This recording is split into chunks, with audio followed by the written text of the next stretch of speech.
The 13th, 14th, and 15th Amendments to the United States Constitution represent the most sweeping alterations to the foundational document in American history. These measures abolished slavery, established birthright citizenship with equal protection, and prohibited racial discrimination in voting for adult males. They emerged directly from the Civil War and its immediate aftermath rather than from any pre-war legislative planning. The 13th Amendment began forming in December 1863 with resolutions introduced in Congress and achieved final passage in early 1865 while fighting continued. The 14th and 15th Amendments developed entirely after the war ended, as congressional responses to Southern conditions and the need to secure political gains from Northern victory. No committees or bills addressed these specific changes before the conflict, and the only earlier proposal labeled a 13th Amendment sought instead to protect slavery permanently in the states. The Civil War itself received no formal declaration from Congress and was treated as the suppression of domestic rebellion. Neither side negotiated surrender terms that included emancipation, citizenship, or suffrage. Union victory restored geographic unity, but the amendments imposed additional constitutional transformations enabled by the exclusion of Southern representatives from Congress. White male legislators of European descent, operating in a relatively young republic, held sole responsibility for drafting and ratifying these provisions. They acted within Republican congressional networks, shaped by Protestant Reform traditions and partisan incentives.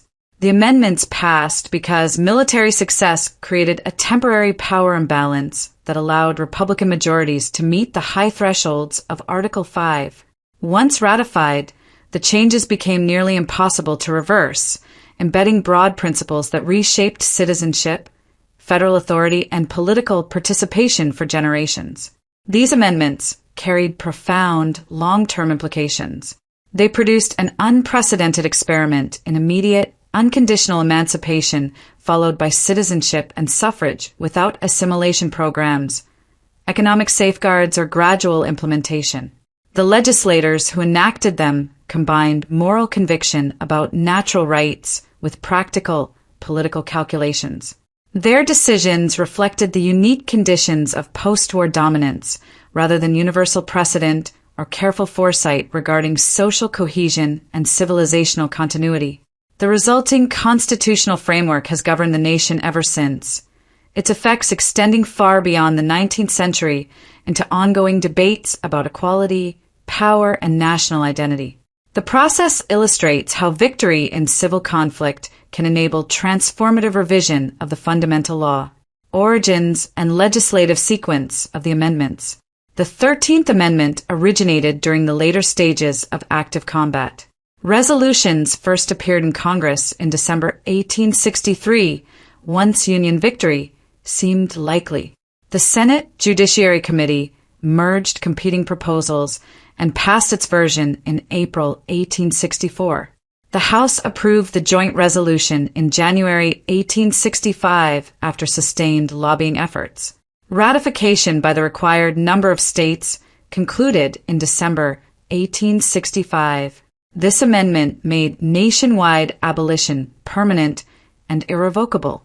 The 14th Amendment arose strictly in the post-war period. Congress created the Joint Committee on Reconstruction in December 1865 to investigate Southern conditions following the rejection of milder measures.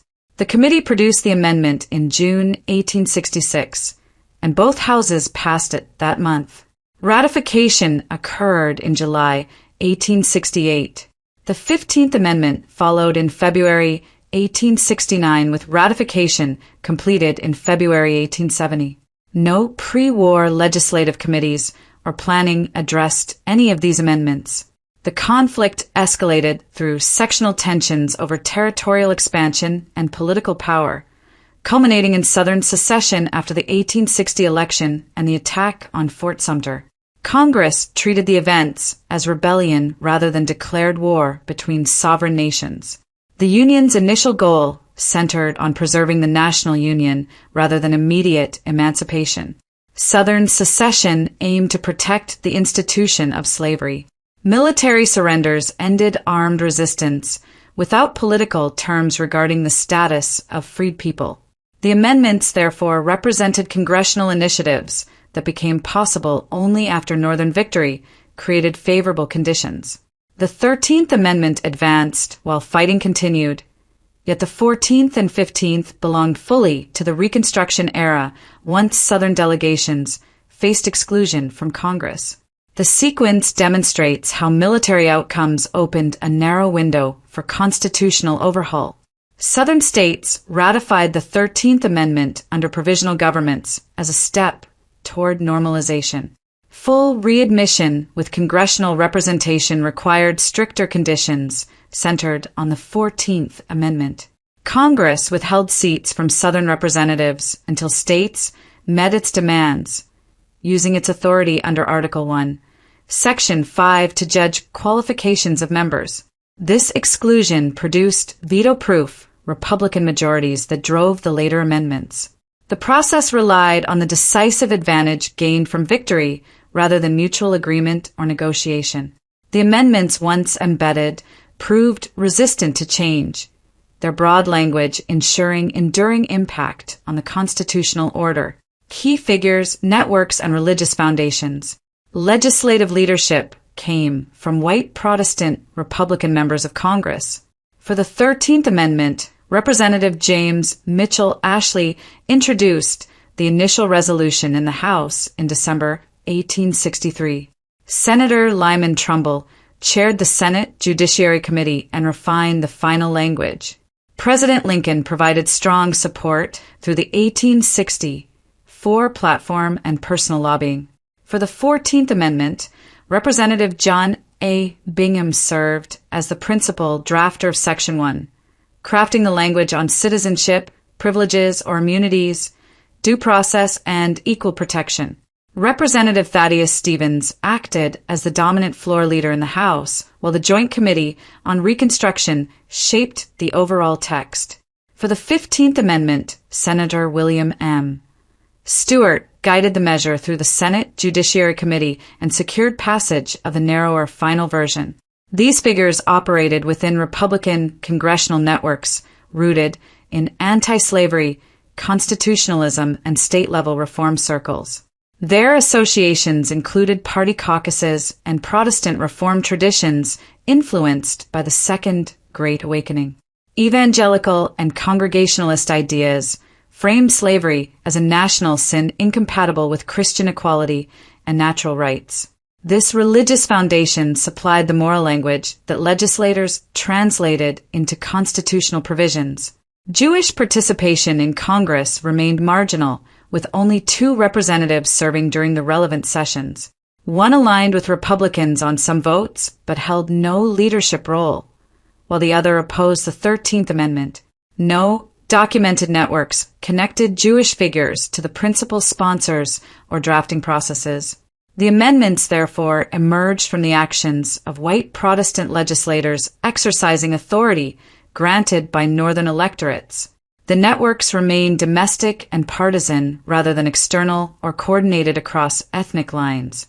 Individual Jewish abolitionists existed outside Congress, yet their efforts did not intersect with the legislative work that produced the amendments. Protestant moral reform provided the dominant ideological engine.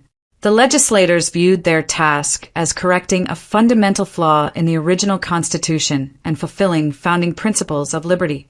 Their decisions combined ideological commitment with the practical opportunities created by Southern exclusion.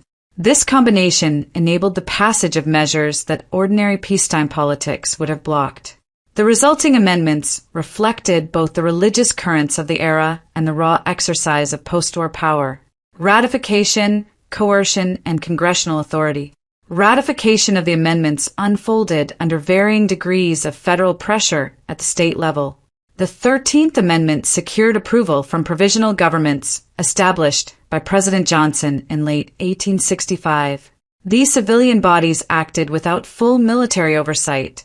The ratification served as a practical step toward normalization. The 14th Amendment encountered rejection by the original provisional legislatures. Congress responded with the Reconstruction Acts of 1867, which placed 10 Southern states under military rule in 5 districts. Union generals oversaw new elections and constitutional conventions that included black male suffrage. New legislatures then ratified the 14th Amendment as a mandatory condition for readmission. The 15th Amendment passed under governments already restructured by these acts, with military oversight gradually receding. Congress exercised its authority under Article 1, Section 5 to refuse seating Southern representatives in December 1865. This simple majority decision in each chamber excluded the delegations and created veto-proof Republican control. The Guarantee Clause provided additional justification for evaluating whether Southern governments met Republican standards. Southern states regained representation only after ratifying the 14th Amendment and adopting new constitutions. Tennessee returned in 1866, the Maine group in 1868, and the final states in 1870. The process relied on institutional coercion through denial of self-government and congressional voice until compliance occurred. No records show soldiers pointing weapons at individual legislators during votes, yet the military presence enforced the broader framework. This mechanism allowed Congress to entrench the amendments before Southern influence returned. The power to judge member qualifications exists independently of war and remains part of the constitutional order. Its use after 1865 demonstrated how victory could enable fundamental revision. The amendments, once ratified, became fixed elements of the Constitution. Their broad language avoided detailed policy prescriptions and focused on enduring principles. The absence of assimilation requirements or transitional safeguards reflected the priority of making changes immediate and permanent. The entire sequence illustrates the capacity of congressional majorities to impose lasting constitutional transformations when conditions grant decisive leverage. Motivations, Northern attitudes, and unprecedented scope. Northern motivations combined moral conviction with economic self-interest. Many legislators framed slavery as a national sin incompatible with Christian equality. This perspective drew from Protestant Reformed traditions. At the same time, practical concerns about free labor dominated for most Northern voters. They feared that expanding slavery would depress wages, prevent white settlement in the West, and allow the South to dominate national politics. The average Northern citizen preferred to focus on personal lives and local communities, but found slavery intruding through fugitive slave laws, territorial disputes, and political imbalances. Support for containing slavery grew from the desire to protect opportunities for free white labor rather than abstract humanitarianism. The amendments exceeded what was necessary to win the war and restore the Union. Victory alone could have ended armed resistance without immediate nationwide abolition, citizenship, or suffrage. Congress chose the most radical path once it held power. The 13th Amendment abolished slavery outright. The 14th Amendment granted birthright citizenship and equal protection. The 15th Amendment extended voting rights to black males while white women remained disenfranchised. This sequence lacked historical precedent in scale and speed. Earlier emancipations incorporated apprenticeships or phased implementation. The American approach offered unconditional freedom, followed by full legal and political equality without preparation or safeguards. The legislators rejected colonization or gradual measures in favor of broad constitutional guarantees. The absence of assimilation programs or economic incentives compounded the experiment's radicalism. Temporary efforts through the Freedmen's Bureau proved limited and short-lived. The amendments contained no stipulations for education, self-sufficiency, or cultural integration. Their simplicity ensured durability but left implementation to future generations.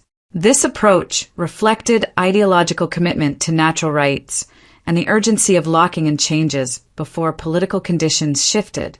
The result was a constitutional revolution with effects that extended far beyond the post-war era. The amendments reshaped citizenship, federal power, and political participation in ways that continue to influence national life. Long-term consequences and civilizational impact. The Reconstruction Amendments produced enduring transformations in the American constitutional order. They ended legal chattel slavery and established principles of birthright citizenship and equal protection. These changes provided the foundation for later expansions of federal authority and rights claims. The rapid implementation without transitional mechanisms contributed to economic disruption, social friction, and persistent group outcome gaps. Sharecropping replaced plantation slavery in the South, while violence and resistance marked the Reconstruction period. The 14th Amendment's broad language enabled subsequent judicial interpretations that expanded its reach into areas far beyond the original context. The 15th Amendment created immediate political equality that fueled backlash and countermeasures once federal oversight ended. The legislators who enacted the amendments operated with limited foresight regarding long-term social cohesion and civilizational continuity. Their moral posturing and partisan calculations produced measures with consequences that unfolded across generations. The amendments proved difficult to reverse once embedded, their effects woven into the fabric of national governance. Modern outcomes in urban decline, demographic shifts, and cultural fragmentation trace part of their lineage to these foundational changes. The original decisions reflected the hubris of victors exercising unchecked power in a rare historical moment. The absence of gradualism or safeguards amplified the disruptive potential of the experiment. The sequence stands as one of the most radical constitutional overhauls attempted by any major nation. The legislators seized the opportunity presented by military victory and exclusion of the defeated section.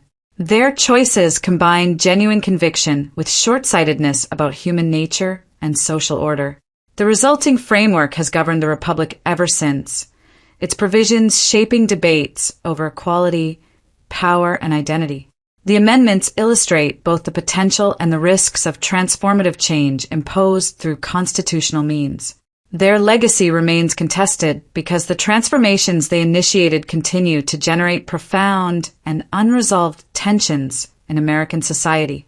Conclusion. The 13th, 14th, and 15th Amendments radically reshaped America. The Reconstruction Amendments reshaped the United States Constitution through sweeping provisions that abolished slavery, defined citizenship, and protected voting rights. These changes originated in congressional action enabled by Northern victory and exclusion of Southern representatives. Key legislators drafted and steered the measures through committees and floor debates. The process relied on constitutional powers to judge member qualifications and guarantee Republican government. Ratification occurred under conditions of military oversight and institutional pressure, particularly for the 14th Amendment. The amendments reflected moral convictions, partisan strategies, and the unique leverage of post-war dominance. Northern attitudes mixed economic self-interest with religious influence. Most citizens preferred to focus on their own lives, yet found slavery intruding through territorial disputes and federal laws. The amendments exceeded what was necessary for Union restoration.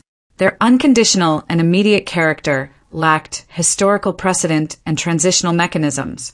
The legislators exercised power in ways that produced enduring constitutional principles and significant long-term consequences. The 14th Amendment stands as the most transformative element through its expansion of federal authority and citizenship rules. The entire package altered the Republic in fundamental ways that continue to shape national development. These amendments demonstrate how military success can enable permanent revision of the foundational law. The decisions made in the 1860s locked in changes whose full effects extended across generations. The process highlights the capacity of legislative majorities to impose broad principles during moments of dominance. The Reconstruction Amendments remain among the most consequential alterations in constitutional history, their impact measured in both the end of slavery and enduring challenges of the social order they helped create. Their legacy endures as a defining feature of the American experience.